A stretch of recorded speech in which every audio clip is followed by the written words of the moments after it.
নমস্কার, শুভ সকাল বন্ধুরা। আমি টিনা আর আমার টিনা ভিলেজ ব্লগের আরও একটি নতুন ব্লগে তোমাদের সবাইকে জানাই অনেক অনেক স্বাগত আর অনেক অনেক ভালোবাসা। আশা করছি আমার এই ভিডিওটি তোমরা যে যেখান থেকে দেখছো সবাই অনেক সুস্থ আছো আর অনেক ভালো আছো, আর আমিও তোমাদের ভালোবাসায় অনেক ভালো আছি। আজকের ভিডিওটা সকাল থেকে শুরু করলাম, সম্পূর্ণ দেখার অনুরোধ করলাম তোমাদের কাছে। ঘুম থেকে উঠেই দেখলাম যে মেঘের অবস্থা ভীষণই খারাপ, খুব মেঘ করেছে আর ভীষণ গরম লাগছে, মনে হচ্ছে যেন বৃষ্টি হবে। আগের দিন রাত্রে বৃষ্টি হয়েছিল, তবে আগের দিন রাত্রে আমার শরীর মন কিছুই ভালো ছিল না। আসলে আমার চ্যানেলে একটা প্রবলেম হয়েছিল, যার কারণে আমি আগের দিনে কোনো ভিডিও শ্যুট করিনি। মনটা ভীষণই খারাপ হয়ে গেছিলো, তার জন্যে আর কি। তো আজকে ভাবলাম যে সকাল থেকে যখন প্রবলেমটা সলভ হয়ে গেছে তখন সকাল থেকে আবার শ্যুট শুরু করি। আর দেখো আমি আজকে এই ঘরটা ভালো করে গুছিয়ে নেব, মানে ডিপ ক্লিনিং করব আর কি। তো দেখো ড্রেসিং টেবিলটাকে আমি সরিয়ে নিয়ে এসেছি, আর পিছনে দেখো কত ধুলো। তাও তো অনেকটা পরিষ্কার করার পর আমি তোমাদেরকে দেখাচ্ছি। আসলে ড্রেসিং টেবিলটা তো প্রত্যেক দিন টানা হয় না, তো টেনে টেনে করতে পারলে তো ভালো, কিন্তু ড্রেসিং টেবিলের ওপর যেহেতু প্রচুর জিনিস আছে, তাছাড়া কাঁচটা ভীষণই ভারী, তার জন্যই করতে পারি না। তো চলো চটপট এগুলো পরিষ্কার করে নিই, আবার স্নান করে রান্না করতে হবে।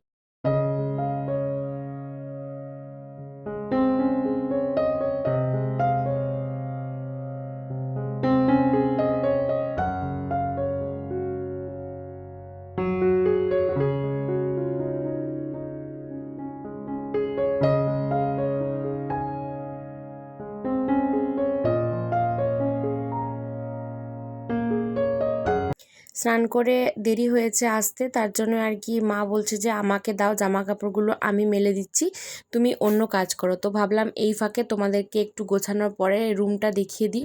তো দেখো ড্রেসিং টেবিলের এই দিকটা তো আমি একদমই এখনও পর্যন্ত ঝেড়ে পুছে পরিষ্কার করিনি।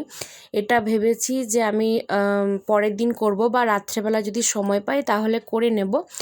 আর এগুলো দেখো আলমারি মাথা থেকে এই ব্ল্যাঙ্কেটগুলোকে নামিয়েছিলাম, সেগুলোকে ভালো করে পরিষ্কার করে আবার তুলে রেখেছি। আমার যেহেতু অন্য কোথাও রাখবার জায়গা নেই, তাই আমাকে এভাবেই রাখতে হয়। আর এখানে অর্গানাইজার বক্সটা এখানে আছে, ওটাকে জাস্ট টেনে একটু পরিষ্কার করে নিয়েছি, তবে ভিতরের জিনিস কিছুই পরিষ্কার করা হয়নি। সেগুলো নেক্সট একদিন করব, সেদিন তোমাদেরকে দেখাবো। আর দেখো এখানে এইগুলোকে বেশ ভালো করে প্যাকেট জড়িয়ে রেখেছি, কারণ ভীষণই ধুলো। এসিটাকেও মুছে নিয়েছি। ভিতরে কোনো কিছুই পরিষ্কার করা হয়নি, তবে বাইরেরগুলো সব কিছু করে নিয়েছি। তো যাই হোক, যেটুকু পরিষ্কার হলো, দেখো আমার ছেলেটাও এসেছে, আমি দেখাচ্ছি দেখে।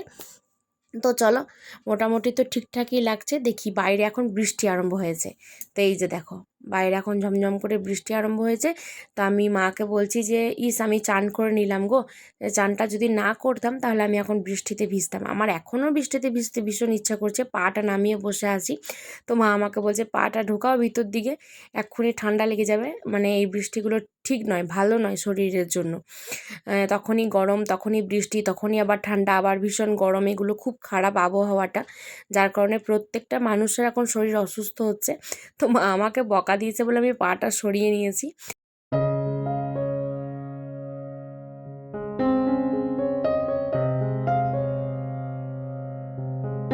খুব দেখালাম বৃষ্টি, এবার মানে খাওয়া দাওয়ার ব্যবস্থা করতে হবে, তার জন্যে আর কি প্রেশার কুকারে দেখলাম জলটা গরম হয়ে গেছে। তো আমি দেখলাম যে চালটা দিয়ে নিই, তারপরে আমি খেতে বসবো।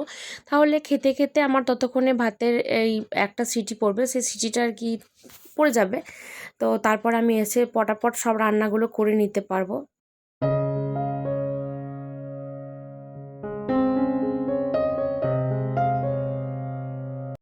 আমার বর আগের দিন সন্ধ্যাবেলায় সিঙ্গারা এনেছিল, কিন্তু সন্ধ্যা বলতে রাত্রি 9টা বেজে গেছিলো, তাই আমি আর খাইনি, আমিও খাইনি, মাও খাইনি।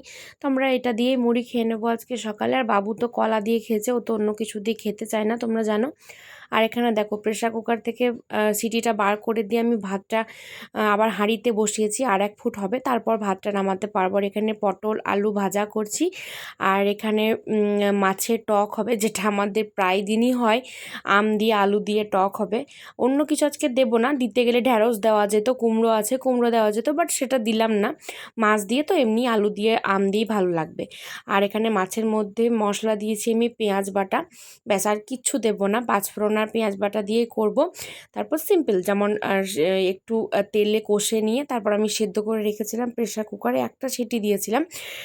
তো তাড়াতাড়ি করার জন্য আর কি, এছাড়া কিছুই নয়। তোমরা চাইলে মানে ভেজে ভেজেও সেদ্ধ করতে পারো, তবে আমার একটু দেরি হয়ে যায় বলে আমি আর কি করতে চাই না। আর আমাদের বাড়িতে না সবাই মানে একটু সেদ্ধ খাবারটাই বেশি পছন্দ করে, কেউ আর কি ওই একটু শক্ত থাকলে কেউ খেতে চায় না, তার জন্যে আর কি আমিও করি না সেভাবে, আমিও তার জন্যে প্রেশার কুকারটাই বেশি ইউজ করি। তোমরা দেখতেই পাবে আমার ব্লগে আমি ভীষণ প্রেশার কুকার ইউজ করি। আমার একটা দুটো তিনটে কতগুলো যে প্রেশার কুকার আমার আছে তার কোনো ঠিক ঠিকানা নেই। তো এই যে আমি দেখলে যে দিয়ে দিলাম, তারপর মাছগুলো দিয়ে নামিয়ে দেবো। তো চলো, এখন আমার রান্না বান্না হয়ে গেছে, বাসনও ধুয়ে নিয়েছি, আর ইতিমধ্যে কিন্তু মানে বৃষ্টি ছেড়ে আর কি রোদও উঠে গেছে। তো চলো, আবার বললাম না আবহাওয়াটা এখন ভীষণই খারাপ। তো চলো, উঠোনটা তো পরিষ্কার হলো, আর কিছু হোক না হোক। আর এখন দেখো মোটামুটি 6টা বাজছে। তো কে বলবে বলো 6টা বাজছে, তো 6টার সময় আমাকে উঠে এখন ঝাড় দিতে হচ্ছে। তাও এখন খুব একটা যে মানে রোদ চলে গেছে, কিন্তু রোদের তাপটা এখনও আছে। তো এই যে আজকে উঠোনটা পরিষ্কার হয়ে আছে বলে খুব বেশি ধুলো উঠছে না দেখে আমি ঘরে যে ঝাঁটাটা ইউজ করি সেটা দিয়ে আর কি আমি ঝাড় দিয়ে নিচ্ছি উঠোনটাকেও। এই ঝাঁটাগুলোতে ঝাড় দিলে না ভীষণ ভালো পরিষ্কার হয়, কিন্তু ওই যে খিলের ঝাঁটা, যেটাকে নারকেল ঝাঁটাও বলা হয়, সেই ওই ঝাঁটাগুলোতে বাদ মানে দিলে আর কি বাদ দিয়ে দিয়ে থেকে যায়, ধুলোটা ঠিকঠাকভাবে যায় না, ঝাঁটার বাঁধনটা ঠিক না হলে। আর আমাদের যেহেতু বাড়িতে ঝাঁটাটা বানানো হয়, অনেক নারকেল গাছ আছে দেখে, কিন্তু তার জন্য আর কি বাঁধনটা ঠিকঠাক না হওয়ার জন্য ঠিকঠাকভাবে আর কি হয় না। তো এই যে ঝাঁট দেওয়া কমপ্লিট, এবার আমি মুখ চোখ পরিষ্কার করব। সারাদিনে একটুকু আমি টাইম পাইনি ফেস ওয়াশ দেওয়ার, তার জন্য ভাবলাম যে না আজকে এখনই দিই, মানে বিকালবেলায় আমি একবার করে ফেস ওয়াশ দিই। যদি স্নান করার সময় দিই তাহলে একবার রাত্রে দিই, আর যদি আমি সকালেই ব্রাশ করার সময় ফেস ওয়াশ দিই তাহলে আমি বিকালে দিই। মানে এরকমভাবে আমি নিজের রুটিনটাকে বেশ সাজিয়ে নিয়েছি, যে যখন আর কি যেটা হবে সেটা দেবো, যেমনভাবে যেদিন সময় হবে, মানে কোনো ফিক্সড কিছু নয়, কিন্তু আমি এভাবে মেনটেন করার চেষ্টা করি। তো চলো, আজকের ব্লগটা তো আমি বিকাল পর্যন্তই রেখেছি, আর বড় করিনি। পরবর্তী ব্লগে আবার দেখা হবে তোমাদের সাথে। আশা করছি আমার এই ভিডিওটি তোমাদের ভালো লেগেছে। যদি ভালো লেগে থাকে অবশ্যই একটা কমেন্ট করে জানিও, লাইক করো, আর হ্যাঁ, আমার চ্যানেলে নতুন হলে চ্যানেলটা সাবস্ক্রাইব করো। দেখা হবে খুব তাড়াতাড়ি নতুন একটা ব্লগের সাথে। ততক্ষণ পর্যন্ত ভালো থেকো, সুস্থ থেকো, সাবধানে থেকো, টাটা।